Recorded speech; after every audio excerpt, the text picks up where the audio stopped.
Hey English 345 students, welcome to week 7 of our course. So that means we are just about at spring break. We just have this week and that's it. So I'm sure you're glad to have a week of some rest and relaxation coming up, but we just have a few more assignments before we get to that point.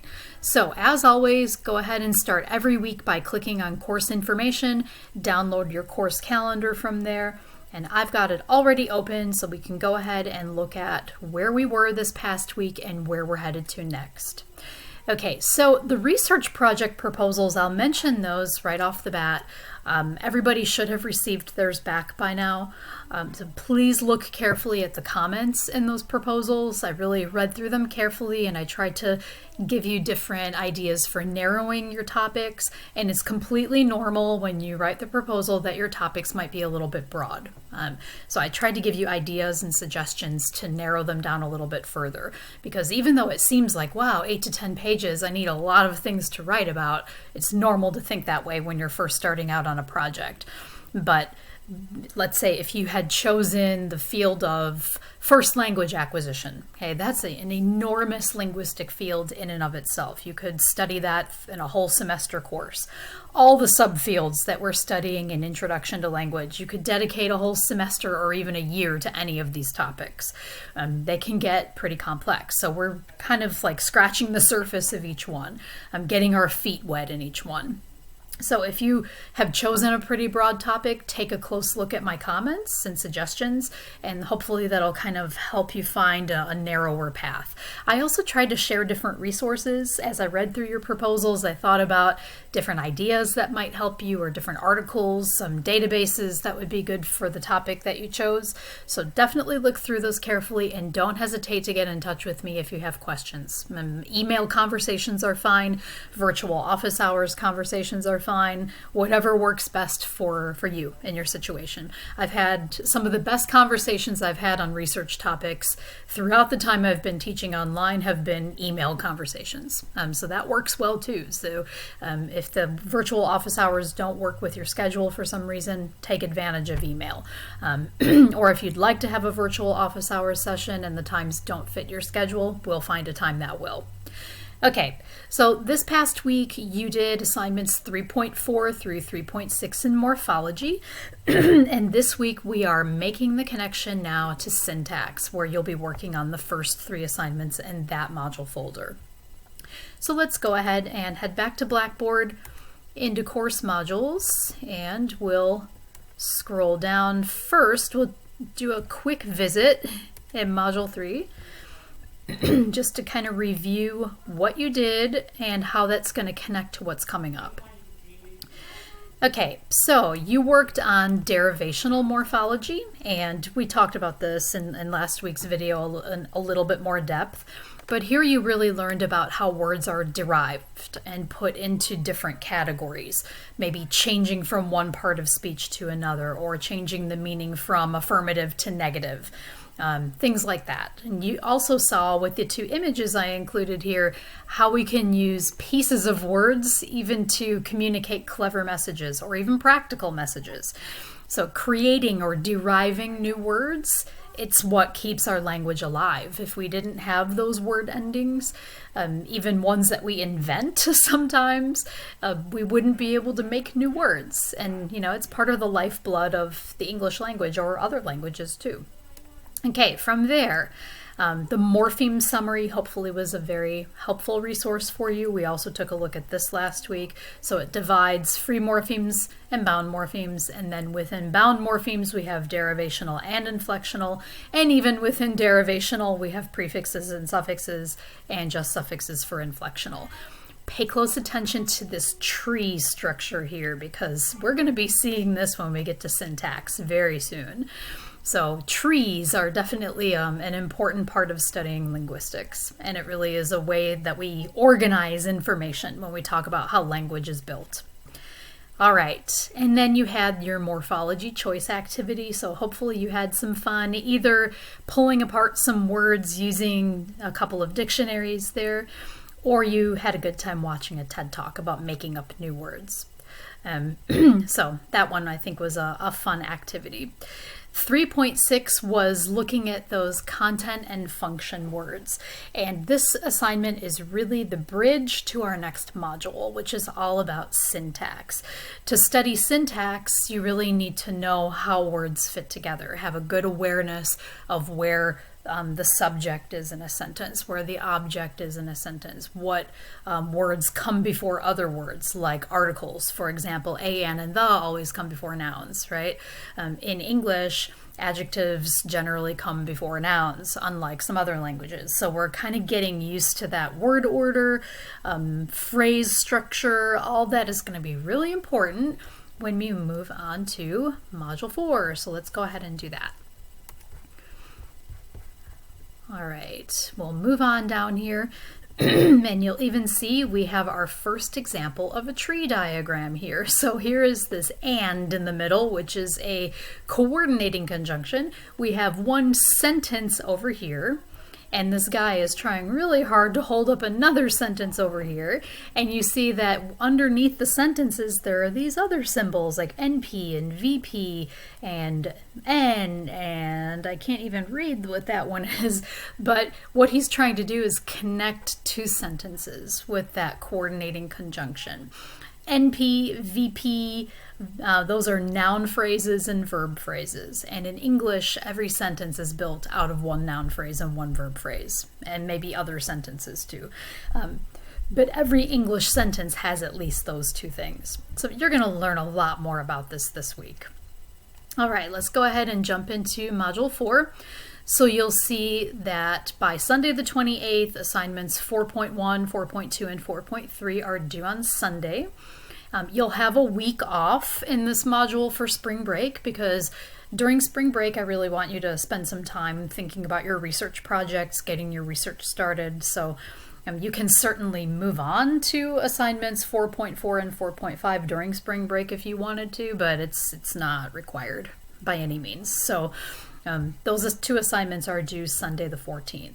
You notice that we have one less assignment that week after spring break because maybe you're coming back from whatever activities you've decided to do during that week. Maybe you want to spend a little more time on your research project. And this final, I'm going to say final of the technical modules that we're doing, because I think just based on what I read in some of your proposals, you felt like there's a lot of technical stuff in these first few linguistic subfields, and it's kind of true. But as we move from the first half to the second half of the semester, you'll see that that's going to change a little bit. We're going to be moving into areas like sociolinguistics, first language acquisition, second language acquisition, semantics. It's not going to seem as technical as the first half of the semester. So that will give you a little change. Okay, so looking at this week's assignments, we have 4.1, which is Introduction to Syntax. So you'll watch a video that's going to give you the basics of syntactic structure of sentences. This is like a crash course in this subfield. So this will kind of lay the foundation for the other assignments coming later on in this module. So once you've completed watching the video, you'll click on the 4.1 assignment link and take a quiz. And just like the other quizzes, it has unlimited attempts and you don't have to do it all in one sitting. Okay, the next assignment that you have is another video. This is 4.2 Syntactic Categories and Phrases. Excuse me. This is kind of a continuation in some ways of the first topic in 4.1. 4.1 is going to lay out the basics of syntax, and 4.2 is going to start to introduce you to different phrases and constituents. Constituents are basically like the pieces of sentences that fit together and form building blocks. You can think of sentences in English almost like Legos, like Lego projects. You're going to find that out in assignment 4.3. Okay, so after you watch this video, you'll see that this is a pretty short assignment. You're going to do a short matching quiz on phrase types. This video is going to explain to you the different phrase types, like noun phrases, verb phrases, adjective phrases, prepositional phrases. All of this is really important foundational knowledge before you go on to 4.3. In 4.3, you're actually going to be practicing making your own syntax trees, or what are sometimes called tree diagrams. So this video is about 17 minutes long. Depending on which method you choose to construct your trees, you may only end up watching the first half. The first half of the video walks you through how to construct a syntax tree or a tree diagram for 3 sentences. And it uses terminology like sentence, noun phrase, verb phrase, prepositional phrase, determiner, etc. So that information you're going to be getting from assignment 4.2. And I think the speaker in the video does a really nice job of showing you very clearly how to put together a syntax tree. And you might even ask yourself as you're watching this video, why do I need to know this? What is the purpose of drawing trees of sentences? I already know how to say this. I think it can benefit you in a number of ways depending on which direction you plan to take if you're an English major. And even if you're not an English major, I think you can still benefit from this. One is that you're going to see these trees as complex as they look, and you'll get better at it as you practice it more. As complex as they look, they're really like a representation of what our brains do in a split second. And we make sentences all the time. We talk to each other. Remember the shared mental grammar we talked about in Module 1 way back when in the beginning of the semester? This like automatic nature of our language, I find it really amazing that we do this all the time, all day long with everybody we know. We just talk. And we put together these grammatical sentences. We all understand each other. Nobody makes mistakes or anything. We understand each other and it all works out, right? And we do it without ever thinking about it. So what these trees are going to show you is basically like a visual representation of what we do all the time, every day, and never ever have to think about it. I think it's great evidence for how our brains are just made for this. We were made to do this since the time we were born. And so that's going to help you see that. The other thing is that if you're going to be an English teacher or a writer someday, just knowing how words fit together, being able to, let's say, help a student who's having trouble putting a sentence together, you can explain, no, this is how it works. This is how we put different phrases in different places. This is how you can add more descriptive language to your subject of your sentence. And this is how you can add more colorful adjectives to your creative writing piece. I think having this sense of how sentences are put together is just going to help you teach English better, or any language. And if you're a writer, it's going to help you think about how to expand and make your writing more descriptive and more interesting for your readers. So lots of ways this can be helpful. So you'll watch the video, and then basically what you're going to do is draw diagrams of these 3 sentences. The sentences that the speaker gives as examples in the video are exactly the same structure as these sentences. All I did was replace the words with different ones. So you'll notice the first sentence that he does the diagram of, it's the exact same structure as this sentence. It has a subject, a verb, and an object. So you're going to follow his instructions to create your own tree of this sentence. This one right here is a little bit longer, okay? But it's exactly the same structure as his sentence, okay? So the overly generous platypus. Okay, so we have, that part of the sentence in the video is exactly the same, just different words. And the second part of the sentence, and basically what I highlighted there for you was the subject part of the sentence, and over here is the predicate part of the sentence. So you're going to follow his lead to create your own diagrams. And finally, number 3 is a somewhat more complex structure, even though it's a shorter sentence. It has like a sentence within a sentence.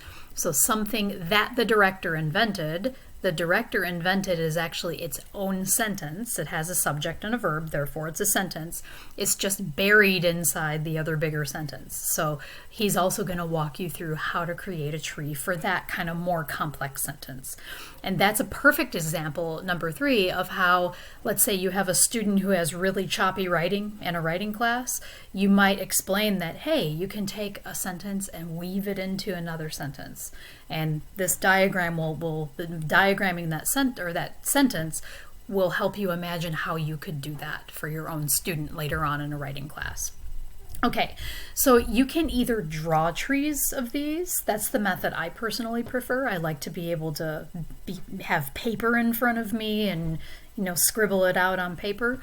And you can just do it on paper, take a picture of your trees and upload them at the 4.3 assignment link. The video also goes through an electronic method for doing these. There's like a specific computer program that you can use to do it. And it's kind of fun to play with, and you can use that method if you like, but whichever one works best for you. There's no better way to do it, either on paper or electronically. And if you do it electronically, you can just save them as images, and same thing, you can just upload them at the assignment link at 4.3. Okay, so they might be a little hard at first. If you feel like you're struggling with them, don't hesitate to get in touch with me. During the week, during office hours, you can even send me a picture of what you have so far, and I'll be glad to give you some advice. Okay, now this one works like those morphology exercises. Or I think there was one in the morphology module and a couple of exercises in the phonetics module where you had to click on review once you're finished with the activity, and then it's going to reveal the solutions to you. So that's exactly how this exercise works as well. I really want you to try these trees on your own first. Don't just copy them from the solutions, because you won't learn that way and you won't be prepared for your final exam. So once you've tried the trees, go ahead and open up the solutions by clicking on the review button. You'll see that on your end, and then it'll reveal this 4.3a resource. When you click on that, it's a folder, and inside that folder there are images that I've uploaded of the trees for these 3 sentences, 1, 2, and 3.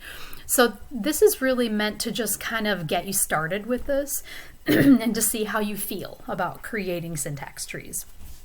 Some students love it and they get it right away. Others feel like, "Ooh, this is hurting my brain a little bit." If it feels that way at first, it's okay. We'll get it. And in 4.4 next week, not next week, it'll be the week after spring break, you're actually going to practice some more trees. So this week, you're just starting out with these 3. They're directly explained in the exact same structure in the video. So just make sure you watch about the first 10 minutes or so of that video very carefully, and it's going to walk you through how to do those sentences on your own. Okay, so that's everything for this week. Please let me know if you have questions, doubts, anything that I can help you with, and I'll look forward to seeing you in the next video for the second half of Module 4. Bye-bye.